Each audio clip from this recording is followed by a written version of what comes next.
Hi everyone and welcome back to the Eileen the Mastiff channel. So I'm here today on my own to film a video about one big mistake that we have been making with Eileen. Okay, so I've made the title sound super dramatic when actually it's probably not that big of a mistake, but it's definitely something that we could be working on and that you could be working on too, and that is socialisation. So we always bang on about how socialisation is one of the three key main areas of raising your perfect puppy alongside manners and obedience.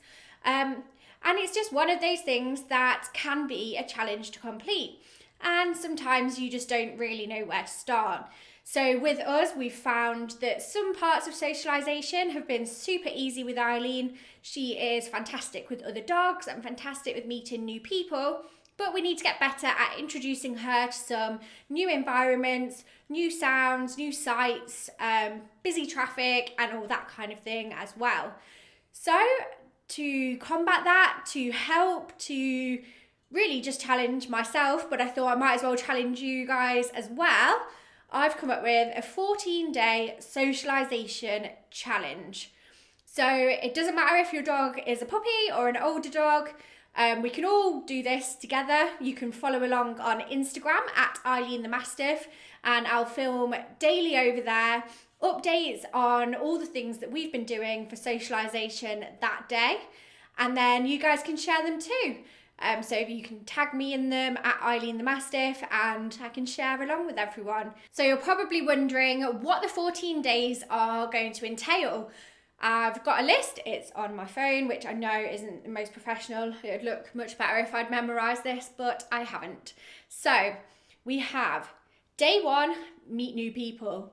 So that could be meeting a friend for a walk. I know we're in lockdown here in the UK, so it is challenging at the moment. It could be meeting a delivery driver, meeting the postman, just meeting someone that your dog hasn't met before. Day two, meet a new dog.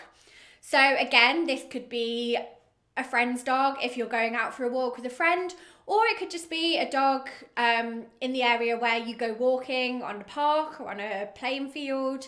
Then yeah, let your dog meet a new dog for the first time. Day three, noises in the home.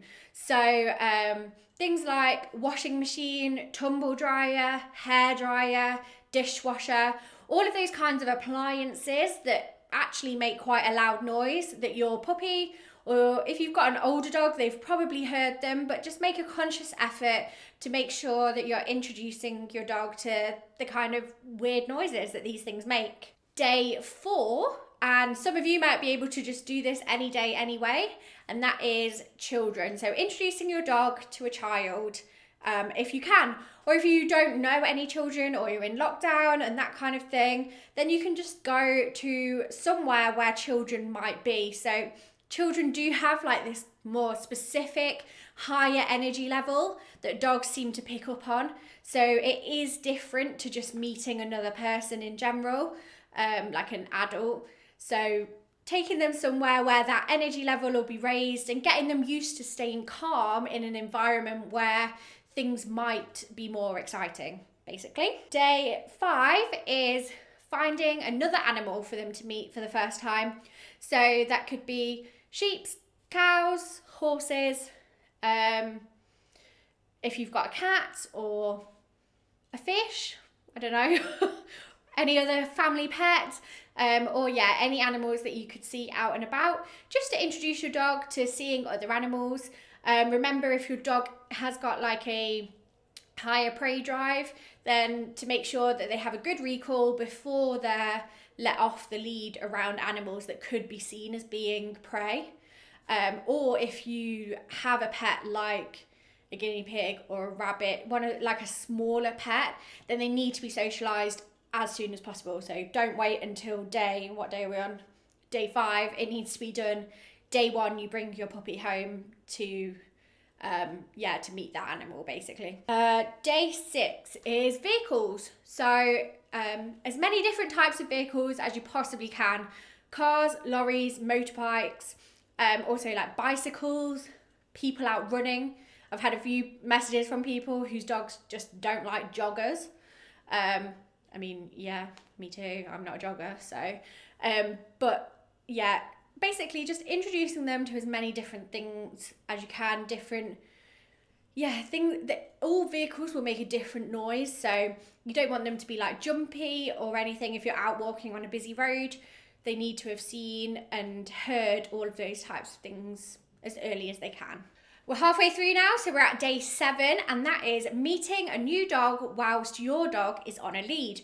So that is a different experience for them than meeting a dog if they're off lead. So if you had your friend's dog round in your garden or whatever on day 2, when they first met a dog, then this time have your dogs on a lead, because really when they're on a lead and if they're walking to heel, you kind of want them to ignore that dog. Like, it's not a play opportunity as such, whereas there will be other times where it is a play opportunity. So your puppy or your older dog needs to learn when's time for play and when isn't, so the lead will help you with that.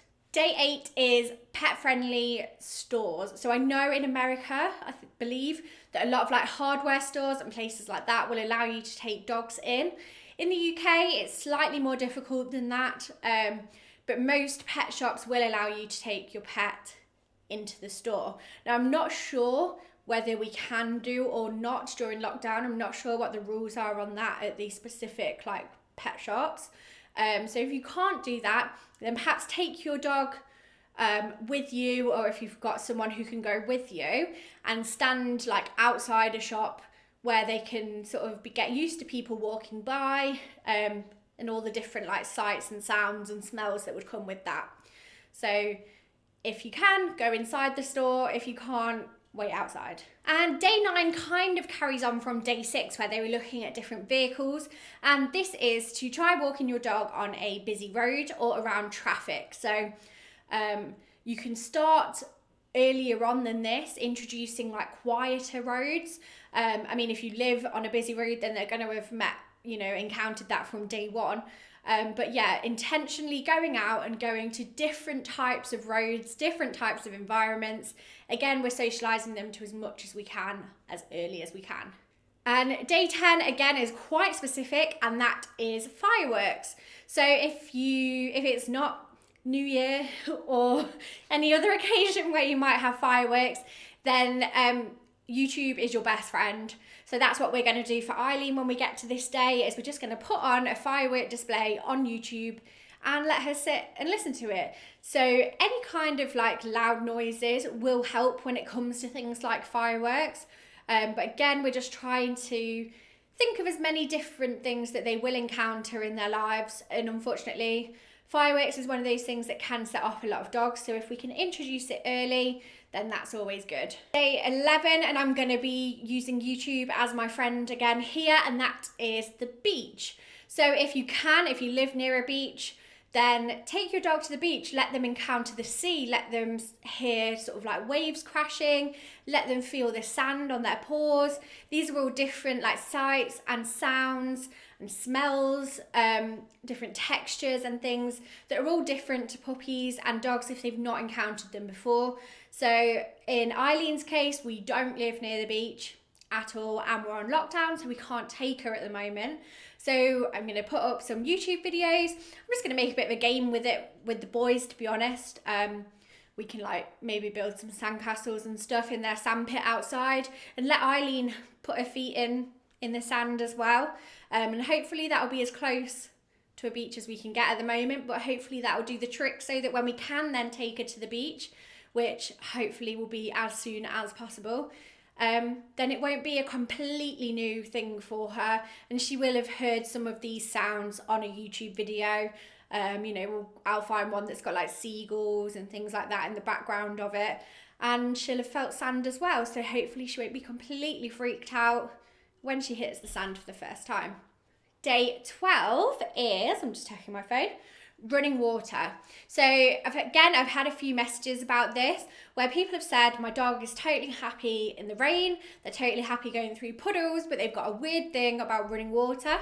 So a stream, a river, anything like that, if you can find one close by to you, it would be great to get your dog just to see it. Whether they want to actually venture into it or not is a different thing, But if you, again, introduce them to as many different environments as you can, then it can only be a good thing. Day 13 is another one that you might need to utilise YouTube for, and that is open fire. So we live kind of on a farm, so we sometimes do have fires if we're like burning things like cardboard or things from the garden.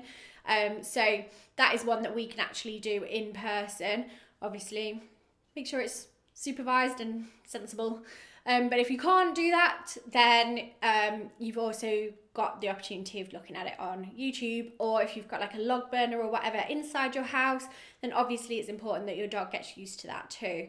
And we're on to the final day, so day 14 of this socialisation challenge, and that is taking your dog to find a construction site.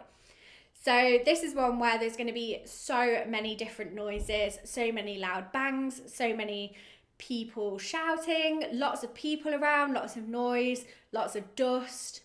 And I think it's a really, really good opportunity for a lot of socialisation for your puppy or for your older dog, because you might find actually that you've not taken your older dog around construction sites. You might have actively avoided going near them, but it is a good opportunity for them to hear lots of different things.